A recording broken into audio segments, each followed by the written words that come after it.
നോക്കുന്നത്, അല്ലെങ്കിൽ കഞ്ചാവ് ടേസ്റ്റ് നോക്കുന്നത്, അങ്ങനെയുള്ള ലഹരിക്ക് അവൻ ആദ്യമായി കടന്നു പോകുന്നത് ഇതുപോലെയുള്ള ആഘോഷങ്ങളുടെ സന്ദർഭങ്ങളിലാണ്.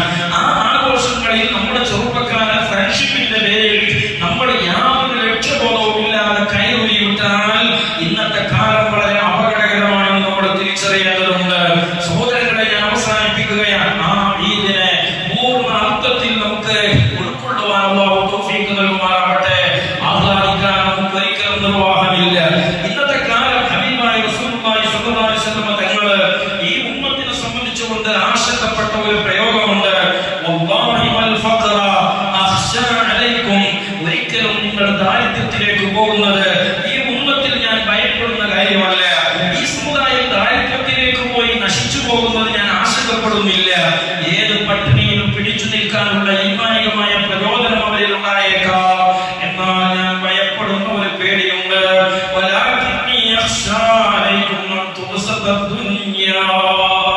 ഞാൻ ഭയപ്പെടുന്നത് അല്ലാഹു നിങ്ങൾക്ക് ദുനിയാവ് വിശാലമാക്കി തരാനാണ്. അല്ലാഹു ദുനിയാവിൽ നിങ്ങൾക്ക് വലിയ വലിയ സൗകര്യങ്ങൾ ചെയ്തു തരാനാണ്.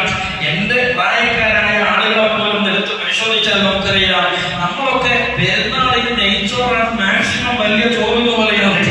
അങ്ങനത്തെ ഒരു കാലത്താണ് നമ്മുടെയൊക്കെ ചെറിയ പ്രായങ്ങൾ കടന്നുപോയത്. നമ്മളൊക്കെ ഒരു വലിയ പ്രായ തലമുറയല്ല.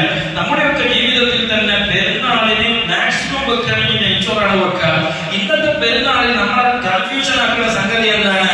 ഒരു മാസക്കാലം ബിരിയാണി കഴിച്ചിട്ട് പെരുന്നാളിന് എന്ത് ആഹാരം വെക്കുമെന്ന കൺഫ്യൂഷനിലേക്ക് ഈ സമുദായം വഴിമാറി പോയപ്പോഴാണ് വളർന്നു വരുന്ന തലമുറയുടെ കൈകളാൽ മാതാപിതാക്കൾ കൊല ചെയ്യപ്പെടുന്ന ക്രൂര വിനോദങ്ങള് ഈ സമുദായം അഭിമുഖീകരിക്കുന്ന സാഹചര്യം വന്നത്. ദാരിദ്ര്യമല്ല ഞാൻ ഭയപ്പെടുന്നത്. വലാകിന്നി അഖ്ശാ അൻ തുബ്സത അലൈക്കും ദുനിയ. ദുനിയാവിന്റെ വിശാലതയാണ് ഞാൻ നിങ്ങളിൽ ഭയപ്പെടുന്നതെന്ന് മുഹമ്മദ് റസൂലുള്ളാഹി. ആ ദുനിയാവ് കൂടുമ്പോൾ നമുക്ക് അഹന്ത കൂടുകയാണ്. നിങ്ങൾ നോക്ക്, ഖാറൂനിന്റെ ചരിത്രമുണ്ട്. ആ ഖാറൂൻ അല്ലാഹു ഒരുപാട് ദുനിയാവ് കൊടുത്തപ്പോൾ ആ ദുനിയാവിന്റെ പ്രൗഢിയും പ്രതാപവും പ്രകടിപ്പിച്ച് എല്ലാം എടുത്തണിഞ്ഞുകൊണ്ട് ആ ഖാറൂൻ ഇറങ്ങി പുറപ്പെടുന്ന ഒരു രംഗമുണ്ട്. ആ രംഗം കണ്ടുകൊണ്ട് ആളുകൾ പറയുന്നുണ്ട്,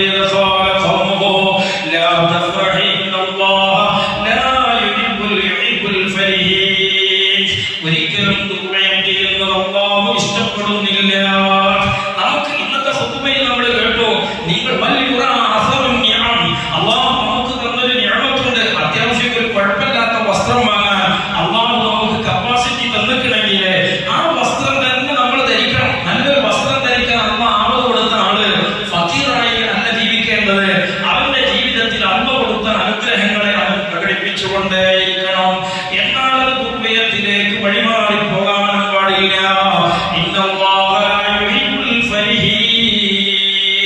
ഇത് പറഞ്ഞു ആ ആളുകൾ ആശ്ചര്യത്തോടെ ഖാറൂനെ വിലയിരുത്തിയപ്പോൾ അവസാനമുള്ള ആ ഖാറൂനിനെ ശിക്ഷയിലൂടെ ഭൂമുഖത്തിൽ നിന്ന് തുടച്ചു നീക്കുകയാണ്. ഇതുപോലെ അബൂജഹലിനെ കുറിച്ച് ഖുർആൻ പരാമർശിച്ചിട്ടുണ്ട്.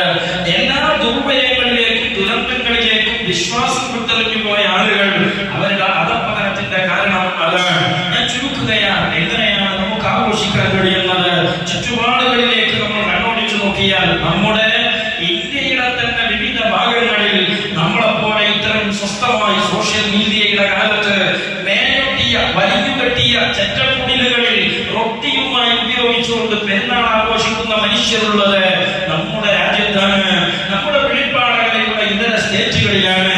ഒന്നുകൂടി നമ്മളൊന്ന് കണ്ണോടിച്ചു നോക്കിയാൽ സഹോദരങ്ങളെ, കഴിഞ്ഞ ദിവസങ്ങളിൽ നമ്മൾ കണ്ടിട്ടുണ്ട്, പുല്ല് പറിച്ചെടുത്തുകൊണ്ട് അതുപോലെ ചെറിയ ചെറിയ പുൽച്ചെടികൾ ഉപയോഗിച്ചുകൊണ്ട് നമ്മുടെയൊക്കെ മക്കളെ പ്രായമുള്ള ഫലസ്തീനിലെ പ്രിയപ്പെട്ട മക്കള് പെരുന്നാൾ ആഘോഷിക്കുന്ന ദയനീയമായ രംഗങ്ങള് നമ്മൾ ഈ കഴിഞ്ഞ പെരുന്നാളിൽ കാണുകയാണ്. നമ്മുടെ മക്കൾ എത്ര സന്തോഷത്തോടുകൂടെയാണ് ആ മക്കളുടെ സ്ഥാനത്തേക്ക് ഫലസ്തീനിലെ മക്കളെ നമ്മളൊന്ന് ചേർത്ത് വെച്ച് നോക്കിയാൽ എങ്ങനെയാണ് അമിതമായി നമുക്ക് അഹങ്കരിക്കാൻ കഴിയുന്നത്?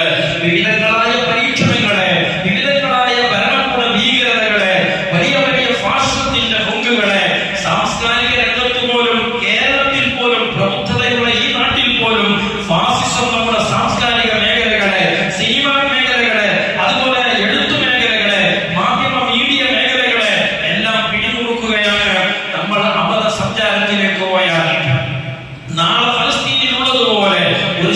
ഇൻസുലിനെ വെച്ച് അല്ലാഹു നമ്മളെ പരീക്ഷിച്ചുകൂടായികയില്ല.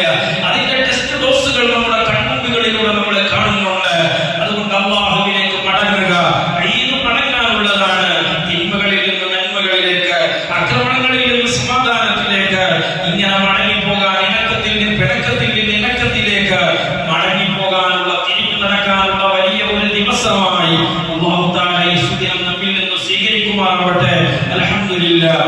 റമദാനിന്റെ 5-ാം നോമ്പിന് നമ്മളിവിടെ നിസ്കാരം ആരംഭിച്ച് വളരെ സന്തോഷത്തോടുകൂടെ നമ്മളിവിടെ വലിയ റാഹത്തോടുകൂടെ അൽഹംദുലില്ലാഹ് അൽഹംദുലില്ലാഹ് അല്ലാഹു നമ്മിൽ നിന്ന് ഖബൂൽ ചെയ്യുമാറാവട്ടെ.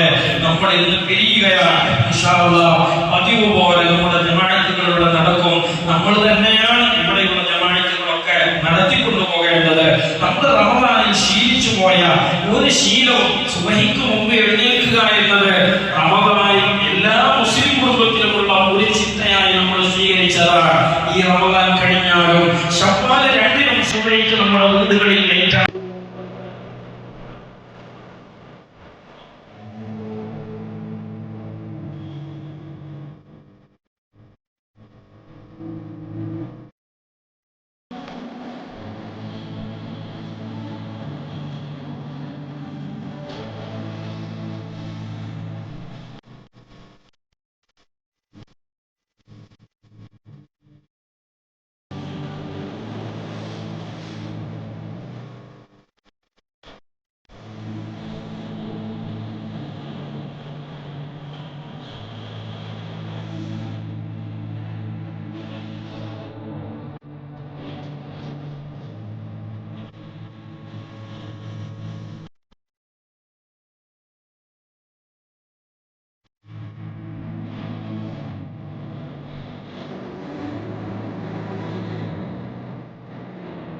لا حول ولا قوة إلا بالله العلي العظيم.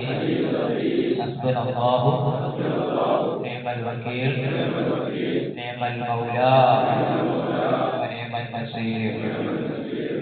മയക്കുമരുന്ന്, മദ്യം, പുകയില, പാൻ മസാല എന്നിവയുൾപ്പെടെയുള്ള ലഹരി പദാർത്ഥങ്ങൾ മനുഷ്യരാശിയുടെ ആരോഗ്യത്തെയും കുടുംബ ബന്ധത്തെയും സാമൂഹ്യ സൗഹാർദ്ദത്തെയും നശിപ്പിക്കുന്ന വലിയ ദുരന്തമാണെന്ന് ഞാൻ ആയത്തിൽ തിരിച്ചറിഞ്ഞിരിക്കുന്നു.